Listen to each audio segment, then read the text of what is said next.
오늘 함께 부활절 주일 예배로 나눌 말씀은 부활이요 생명이신 예수 그리스도 요한복음 11장 25절부터 27절까지의 말씀입니다. 미국이 점점 심해져가는 코로나 바이러스로 많은 사람들이 고통을 당하고 있습니다. 여러분 알다시피 뉴욕은 지금도 하루에 수백 명, 700~800명씩 죽어가고 매장지가 없어서 섬을 이용해서 매장지를 마련을 하고 있습니다. 오늘자로 전 세계에 179만 명의 감염자가 있고 벌써 11만 명이 죽었습니다. 미국도 여러분 알다시피 오늘 아침으로 53만 명의 감염자가 있고 2만 명의 사람이 죽임을 당하였습니다. 간염의 공포와 죽음의 공포가 온 땅을 덮고 있습니다. 주님께서 이 땅을 기억해 주시고 이 땅을 고쳐주시기를 기도합니다. 여러분 특별히 기도하실 때 메디컬 필드에서 수고하시는 우리 의사들과 간호사들 또 메디컬 필드에 있는 모든 이들을 위해서 특별히 기도해 주시기 바랍니다. 무엇보다도 코로나 바이러스보다 더 무서운 코로나 바이러스 공포증으로 인해서 움츠러들고 있는 지체들 또 아픈 지체들 여러분 기억해 주시고 또 기도로 또 전화로 또 SNS로 함께 섬겨주시기를 기도하고 원합니다. 한 가지 감사한 것은 그럼에도 불구하고 이 가운데 하나님께서 일하고 계시는 것들을 보게 합니다. 여러분 혹시 Pray and Park이라는 것을 들어보셨습니까? Pray and Park은 우리말로 번역하면 주차장 기도 모임이라는 이 작은 기도 모임입니다. 병원에서 고전분투하는 간호사들과 의사들과 또 메디컬 필드에 있는 워커들과 또 환자들을 격려하기 위해서 직접 방문을 할 수 없지만 이제 드라이브 인을 해가지고 모두 다 차를 끌고 와가지고 연령도 다르고 인종도 다르고 나이도 다르지만 그 사람들이 이제 그 비어있는 메디컬 센터와 병원들의 주차장에서 이제 라이트를 켜놓고 또 이제 함께 이제 그 시간에 모여서 같이 그들을 위해서 중보하며 기도하는 것입니다.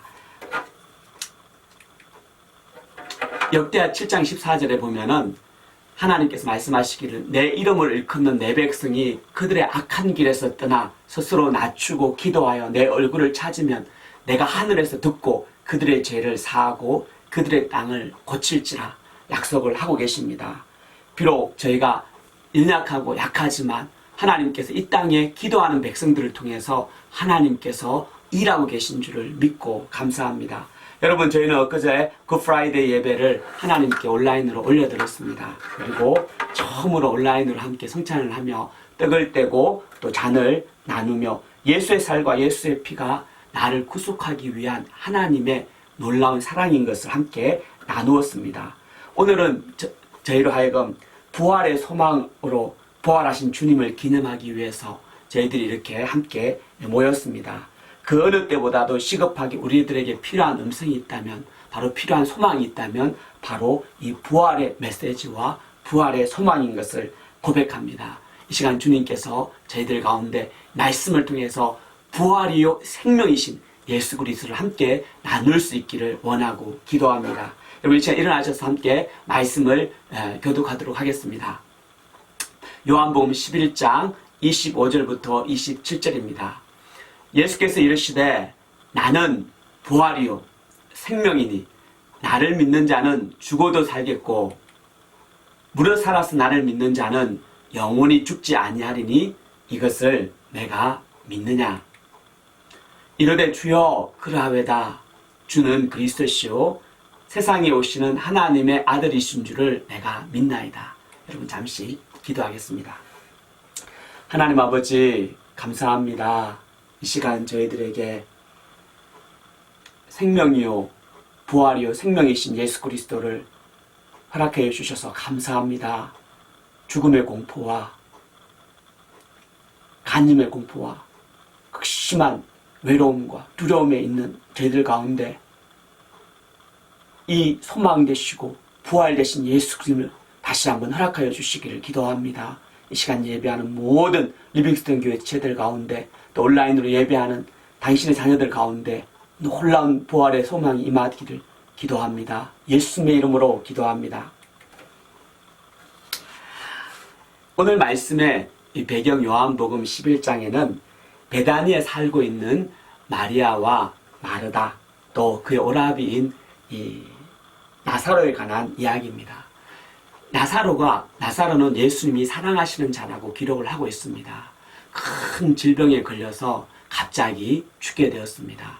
놀란 마리아와 마르다는 급하게 예수님에게 사람을 보내었지만 어찌 됐는지 예수님이 온타임에 오지 못하시고 며칠이 지체되었습니다.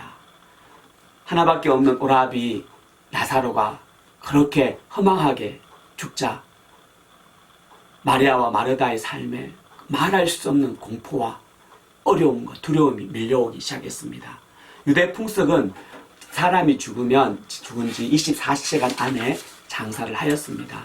나사로가 죽자마자 그들은 이제 그 나사로를 이제 그 무덤에다 이제 넣고 그리고 며칠 동안 그들을 위해 애곡하는 시간을 가지고 있습니다. 그때 예수님이 마리아와 마르다가 있는 베다니로 오신 것입니다. 예수님께서 오신다는 이야기를 듣고 마르다는 달려가서 통곡하면서 주께서 여기 계셨더라면 내 오라버지가 죽지 아니하였겠나이다. 탄식하며 원망하며 통곡하였습니다. 그때 예수님이 어떤 놀라운 말씀을 하십니까? 내 오라비가 살리라. 마르다는 물론이죠, 주님.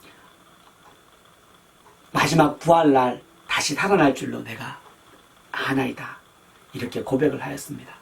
마르다에게 부활은 먼 미래에 있어야 될 사건이라고 생각을 하였습니다. 근데 오늘 주님은 이 통곡하며 죽음으로 한해서 울고 있는 마르다에게 어떤 말씀을 하십니까? 여러분 25절을 한번 보십시오. 같이 한번 읽어보겠습니다. 시작. 예수께서 이르시되 나는 부활이요 생명이니 나를 믿는 자는 죽어도 살겠고. 이 말씀을 통해서 저와 여러분들이 함께 경험하고 배워야 될 몇 가지를 나누기를 원합니다. 첫째는 부활은 십자가를 전제한다는 것입니다. 예수님의 부활은 나는 부활이요 생명이라고 말씀하실 때 예수님의 십자가 죽음을 상징하고 있습니다. 죽음이 없다면 부활도 없습니다. 왜 우리가 부활절 이 아침에 예수님이 죽으셨는지 다시금 생각해야 되나요? 그 부활이 바로 십자가를 전제를 하고 있기 때문입니다. 예수님의 죽음은 다른 어떤 이유도 아닌 저와 여러분과 저의 죄 때문입니다. 우리가 잘 알듯이 로마서 4장 25절에 예수는 우리가 범죄한 것 때문에 내줌이 되고 우리를 의롭다 하기 위해서 살아나셨다고. 예수님께서 죽으신 것은 우리의 범죄와 우리의 죄를 용서하시고 죄에 있는 우리를 의롭다고 하시기 위해서 십자가에 죽으셨다고 말씀을 하십니다. 여러분 저희들이 잘 알고 있는 이사야서 53장에는 뭐라고 이야기하고 있습니까? 그가 찔림은 우리의 허물 인하며 그가 상함은 우리의 죄악을 인함이라. 그가 징계를 받음으로 우리가 평화를 누리고 그가 채찍에 맞음으로 우리가 나음을 입었도다. 우리는 다 양 같아서 그릇 행하여 각기 제 길로 갔지만 여호와께서 우리 무리의 죄악을 그에게 담당시키셨도다. 예수님의 십자가 사건은 나의 허물과 죄를 용서하기 위함입니다. 예수님께서 죽으신 것이 바로 당신의 생명으로 내 생명을 바꾸어 주신 것입니다. 로마서 6장 23절에 죄의 삭은 사망이라고 하였습니다. 어느 누구도 예외 없이 범죄한 사람은 그 죄에 대한 대가를 요구받습니다. 그 죄에 대한 욕구가 바로 생명입니다. 그래서 어느 누구도 이 죄에 대한 대가를 예외 없이 지불하지 않고 지나갈 수 있는 사람은 없었던 것입니다. 죄의 삭은 사망이기 때문에 여러분 사람이 죽는 것은 근본적으로 죄의 열매고 죄의 결과라고 이야기합니다. 그래서 예수님께서 이 땅에 오셔서 우리들에게 죄를 해결해 줄 수 있는 방법은 바로 자신의 생명으로 우리의 죄에 대한 대가인 생명을 바꾸신 것입니다. 예수님이 십자가에서 마지막 하신 말씀이 무엇인지 여러분 기억하십니까? 바로 다 이루었다는 것입니다.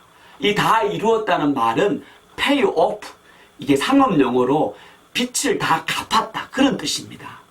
예수님께서 우리가 가지고 있는 모든 죄의 빚을 십자가에서 자신의 생명으로 갚아주셨다는 것입니다.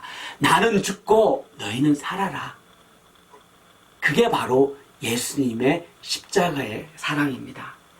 그러므로 예수님은 나는 부활이요 생명이니 이렇게 말씀하신 것은 여러분, 저희들이 바로 이 십자가의 사건을 지나왔다는 것을 전제를 하고 있습니다. 이 십자가의 사건에 대한 이해함 없이, 이 십자가와 인카운트 없이 사실은 어느 누구도 부활을 경험을 할 수가 없게 됩니다. 그러므로 고린도전서 15장 16절에는 이 부활이 얼마나 중요한지, 부활이 없다면 우리가 우리의 믿음이 헛되고 우리가 삶이 헛되고 우리가 여전히 죄 가운데 있을 거라고 이야기를 하고 있습니다. 그러나 부활이 있기 때문에, 예수님께서 십자가에서 이 죄의 값을 다 페이오프 하셨기 때문에 우리가 죄에서 자유할 수 있게 됩니다. 우리가 죽음의 공포에서 자유할 수 있게 됩니다. 여러분, 십자가의 사랑이 바로 부활을 통해서 확정되어지는 것입니다. 두 번째는, 부활은 나는 부활이요 생명이니, 부활은 믿는 자의 가장 확실한 증거입니다. 여러분, 사도행전 17장 31절을 보십시오. 사도행전 17장 31절에 이는 정하신 사람으로 하여금 천하를 공의로 심판할 날을 작정하시고 이에 그를 죽은 자 가운데서 다시 살리신 것으로 모든 사람에게 믿을 만한 증거를 주셨습니다. 예수님이 죽으시고 살아나신 것, 부활이 모든 사람에게 믿을 만한 증거라고 이야기를 하고 있습니다. 부활 사건은 이 땅에서 사람들이 예수님이 생명의 근원이요, 창조주요, 인생의 진정한 주인이심을 알 수 있는 가장 확실한 증거라는 것입니다. 여러분, 사람이 어찌 완전히 죽었다가 살아날 수 있습니까? 불가능합니다. 그런데 만약 그 존재가 사람이 아니라면, 하나님이라면 여러분 어떻겠습니까? 죽었다가 살아나는 것이 불가능하겠습니까? 아닙니다.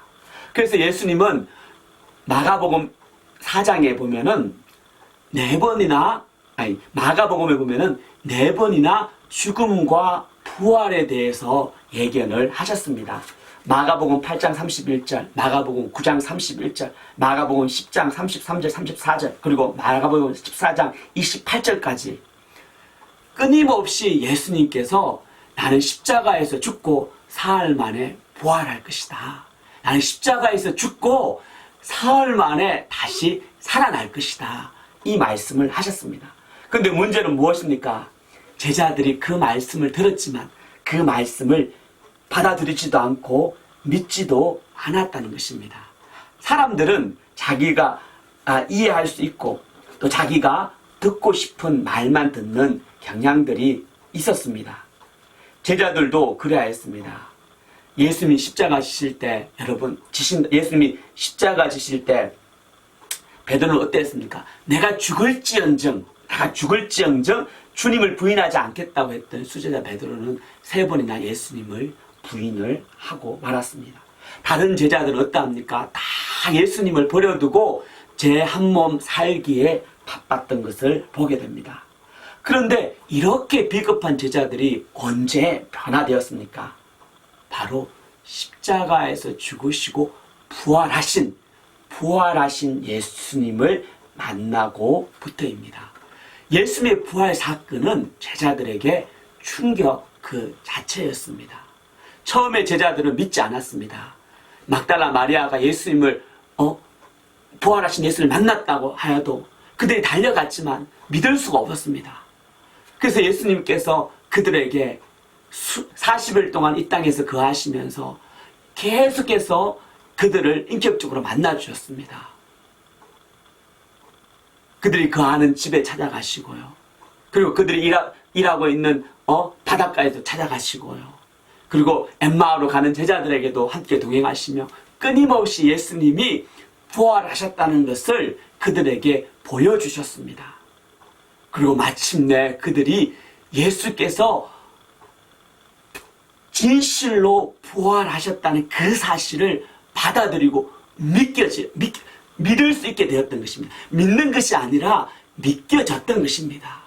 그리고 나서 예수님이 부활하셨다는 그 사건을 통해서, 그 사건을 기점으로 다시 한번 자신들이 3년 반 동안 주님과 함께 살았던 그 일들을 돌아보게 되었던 것입니다. 예수님께서 하신 말씀은 하나도 어긋남이 없이 그대로 이루어졌던 것입니다. 죽겠다고 하시고 부활하신다고 하셨는데 그대로 죽으시고 그대로 부활하신 것입니다. 만약에 이 부활하신 주님이 사람이 아니라면 당연히 그분은 하나님이십니다. 그리고 그 예수님이 3년 반 동안 자신들에게 했던 모든 말씀들이 밀물같이 그들에게 믿겨지는 역사가 일어나신 겁니다. 내 살을 먹고 내 피를 마시는 자마다 영생할 것이다. 내가 무엇이든지 원하면 구하라. 내가 응답하겠다. 너희는 마음에 근심하지 말고 염려하지 마라. 내가 아버지 집에 가고 너희를 위해서 집을 예배하겠다. 내가 권능을 받으면 사마리아 온 땅과 유대와 땅끝까지 가서 복음을 전하겠다. 모든 예수님의 말씀이 그들에게 믿겨지는 역사가 일어나는 겁니다. 여러분, 제가 자주 말씀드리지만 여러분, 사람이 왜 변화되지 않는지 아십니까? 왜 예수를 믿는다고 하고 신앙생활 한다고 하고 교회를 다니고 있지만 여전히 변화되지 못하는 자신의 내면과 본성들을 여러분 보시는지 아십니까? 그 이유는 딱 한 가지입니다. 내 인생의 주인이 여전히 바뀌지 않았기 때문입니다. 창세기 3장에 여러분 뱀이 아담을 미혹할 때 여러분 어떻게 미혹한지 아십니까? 이거 선악과를 먹어라. 먹으면 눈이 뜨여서 너희가 하나님과 같이 선악을 분별할 수 있을 것이다. 하나님과 같이. 여러분, 선악의 기준은 하나님께 있습니다. 우리의 지혜와 우리의 지식과 우리의 감정으로 선하다 악하다 판단할 수가 없는 것입니다. 그런데 범죄함으로 말미암아 사람들은 그 선악의 기준을 자기한테 가지고 오는 겁니다. 그게 무슨 말입니까? 자기가 자기 인생의 왕이 되어서 나한테 좋으면 선, 나한테 나쁘면 악이라는 그런 구조를 가지고 살아가게 되는 겁니다. 예수 믿으면서도 내 삶의 절대적인 주권, 기준이 하나님께 있고 예수님께 있는데 여전히 그것을 모르고 예수님을 그냥 좋은 이웃집 아저씨 정도로 생각을 하게 됩니다. 그래서 다 내 하고 싶은 대로 하고 예수님은 나 원하는 걸 도와주는 정도로 생각을 하기 때문에 사람이 바뀌지 않는 것입니다. 여전히 자기가 자기 인생의 왕이고 여전히 내 집의 주인은 임금은 힘있고 목소리 쓴 사람이라고 생각을 하게 됩니다. 근데 이 부활하신 주님이 오셔서 내 안에 오신다는 말, 내가 그 부활하신 주님이 믿겨진다는 것은요, 내 삶의 주인이 완전히 바뀌는 역사가 일어납니다. 그래서 사도 바울이 나는 날마다 죽노라고 하였던 것이 무엇입니까? 내가 죽고 내 본성이 죽고 내 안에 그리스도가 다시 주인 대신 그리스도가 나를 통해서 다시 살아나는 것을 고백을 하고 있는 것입니다. 여러분, 예수를 믿으면 이 부활의 사건을 제가 믿는 믿음이 생기면 이 부활의 사건으로 말미암아 예수가 나의 왕이요 예수님이 나의 주인으로 이제 오게 되는 겁니다. 여러분, 지난주에 제가 나누어드린 패션 익스피리언스를 다 한번 경험을 해보셨는지요? 저는 이번에 한날은 한국말로 하고 한날은 영어로 하고 이렇게 이 패션 익스피리언스를 경험을 하면서 특별히 가룟 유다에 대한 이야기가 저의 마음에 많이 이렇게 와닿았습니다. 가룟 유다는 3년 반이나 예수님과 함께 동행한 사람이고 그의 예수님의 모든 기적을 가장 가까이서 본 사람입니다. 그리고 예수의 말씀을 들었고 그의 기적을 함께 동참했던 사람입니다. 그런데 가룟 유다에게는 이 예수님의 은혜가 전혀 그 마음에 타치되지 않았습니다. 그분의 말씀도, 그분의 기적도, 그분의 사랑도. 사람이 어떻게 이렇게도 감동이 없고 마음이 완악할 수 있을까요? 사람이 어찌 이렇게 변화되지 않을 수 있을까요? 여러분, 그것이 가능합니다. 여전히 가룟 유다의 내면에는 자기 자신과 자기 자신의 욕망이 자기의 왕이고 자기의 주인이었기 때문입니다. 예수님은 단지 자기의 욕망을 충족하는 도구로 밖에 여기지 않았기 때문입니다. 결국은 그는 예수님을 언30에 팔고 멸망의 길로 가게 됩니다. 여러분, 나는 어떠합니까? 여러분 어떠합니까? 부활이신 예수님이, 생명이신 예수님이 내 삶의 진정한 주인이십니까? 여러분, 부활 사건을 보면 볼수록 예수님이 내 삶의 주인이시고 왕이신 것을 믿게 됩니다. 여러분, 이 부활의 사실이 믿겨질 때 부활하신 예수님이 주님 지금도 살아계시고, 여러분 우리가 믿는 것은 죽은 자를 믿는 것이 아닙니다. 우리가 믿는 예수님은 죽은 예수님이 아니라 죽었다가 부활하셔서 지금도 살아계신 그분을 믿고 따르는 것입니다. 이것이 바로 우리 믿는 자들의 가장 확실한 증거가 되는 줄로 믿습니다.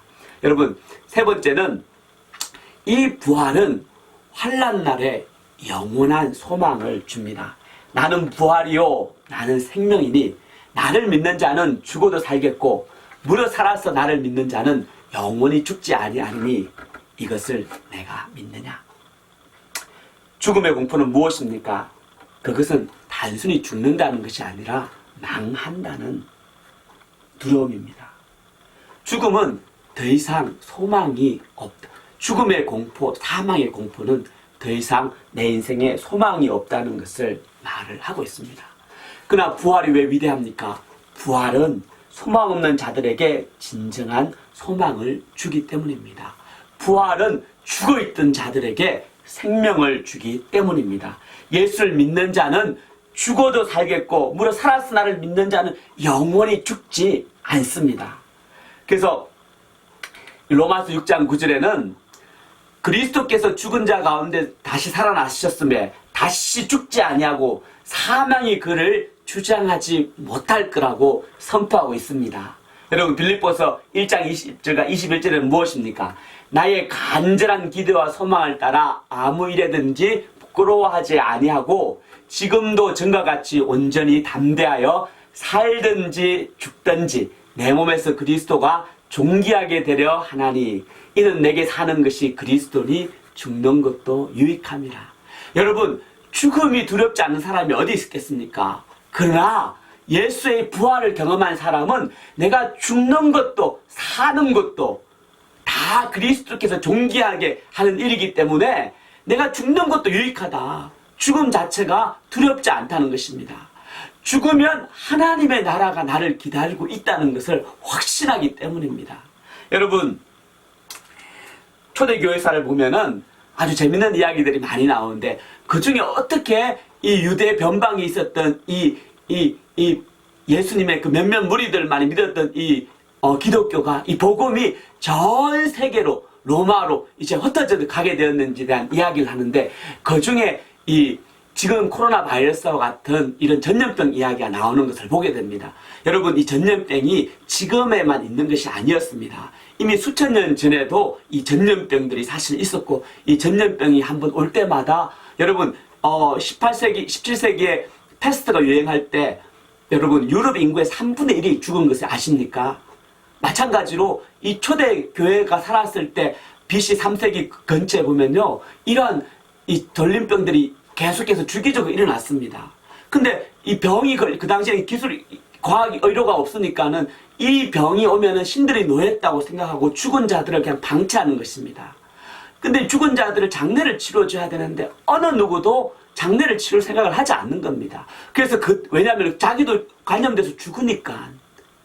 그런데 그때 그 죽은 자들에게 가서 그 죽은 자들을 장례시키는 자들이 바로 그리스도인들이었습니다. 그들이라고 바이러스가 그들에게 옮겨가지 않겠습니까? 그들이라고 두려워하지 않겠습니까? 아닙니다.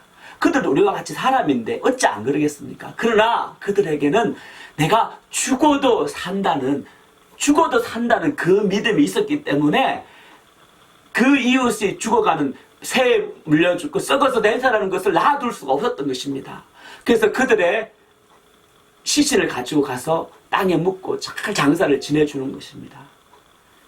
시간이 지날수록 사람들이 그들을 다시 보게 되는 겁니다. 내 아버지, 내 부모, 내 자녀들도 장사하지 못하는 그 상황에 아니 저 사람들은 무엇이기에 죽음의 공포를 두려워하지 않고 우리의 부모 형제들을 장례시켜 주는가. 그 전염병이 한번 휩쓸고 하고 나면은 수많은 사람들이 죽지만 수많은 사람들이 그리스도인의 그 실천하는 사랑을 보고 하나님께로 돌아오는 놀라운 역사들이 일어났던 것을 보게 됩니다. 여러분 지금도 마찬가지입니다. 나는 부활이요 생명이니 이 말씀이 바로 이 믿음을 갖는 자들에게 하나님이 우리에게 원하시는 것은 바로 이 소망을 가지고 이 환난을 이겨내라는 것입니다. 여러분 코로나 바이러스로 아마 두려움 가운데 많은 분들이 지낼 것입니다. 저희가 위생을 잘하고 조심해야 됩니다. 당연히 조심하고 접촉도 우리가 소셜 디스턴스도 지켜야 됩니다. 그러나 우리 마음에 여러분 이 또한 지나갈 것입니다. 나는 부활이요 생명이신 예수 그리스도를 신뢰하고 믿고 그리고 여러분 그 사랑을 나에게만 킵할 것이 아니라 그 사랑을 다른 이들에게 나누어 주어야 합니다. 여러분 직접 만나지 못할지라도 기도할 수 있습니다. 여러분 직접 가지 못할지라도 나에게 있는 작은 것으로 어려운 형제들을 도울 수 있습니다. 그 지금같이 테크놀로지가 발전했을 때 여러분 얼마나 많은 길들이 여러분 있는지 아십니까? 여러분 우리가 할 수 없다고 낭망할 것이 아니라 할 수 있는 것을 찾아 그리스도의 사랑을 나누는 것이 오늘 부활의 날 주님이 우리에게 원하시고 저희들에게 원하시는 것인 것을 보게 됩니다. 여러분 마지막은 무엇입니까? 주님이 질문하십니다. 이것을 내가 믿느냐? 여러분 이 부활의 소식, 이 부활의 감격을 주님이 물어보십니다. 내가 믿느냐? 여러분 내가 믿지 아니하면은 그 좋은 소식도 나에게 아무것도 아닙니다. 이것을 내가 믿느냐? 내가 믿기어지느냐? 질문하실 때 마르다가 뭐라고 합니까? 주여 그러하외다. 주는 그리스도시요 세상에 오시는 하나님의 아들이신 줄을 내가 믿나이다. 여러분 이 시간에 저와 여러분들이 이 고백으로 하나님 앞에 올려드리길 원합니다. 예수님이 부활하셨네. 이 부활의 능력, 이 부활의 소망, 이 부활의 은혜가 여러분 저와 여러분들 가운데 임하기를 원합니다. 그래서 이 코로나 바이러스를 넉넉하게 이길 수 있도록 여러분 우리가 기도하고 또한 하나님의 뜻을 찾는 한 시간 되기를 간절히 원하고 기도합니다. 여러분 이 시간 같이 기도하겠습니다. 하나님께서 이 시간 우리의 기도를 들으시고 하나님께서 이길 수 있는 힘을 주시도록 같이 기도하겠습니다. 하나님 아버지 감사합니다. 나는 부활이요 생명이요 누구든지 나를 믿는 자는 죽어도 살겠고 무도 살아서 나를 믿는 자 영원히 죽지 아니하니 이것을 내가 믿느냐 말씀하여 주셔서 감사합니다. 하나님 이 코로나 바이러스로 환난 가운데 있는 사랑하는 지체들을 지켜주시고 메디컬 필드에서 일하는 자들을 지켜주시고 또한 가버먼트에서 일하는 이들을 지켜주시고 하나님의 부활의 능력으로 주님 이길 수 있도록 도와주시기를 기도합니다. 이 공포가 패닉이 아버지 하나님 다가올 때마다 부활이요 생명이신 주님을 붙들고 승리하도록 축복하여 주시옵소서. 주께서 이 나라를 긍휼히 여겨주시고 이 땅을 불쌍히 여겨주시고 이 땅을 고쳐 주시옵소서. 주여 감사합니다. 예수님의 이름으로 기도합니다. 아멘. 여러분 한 주도 예수님의 이름으로 부활이요 생명이신 주님의 이름으로 승리하시기를 축원합니다. 할렐루야.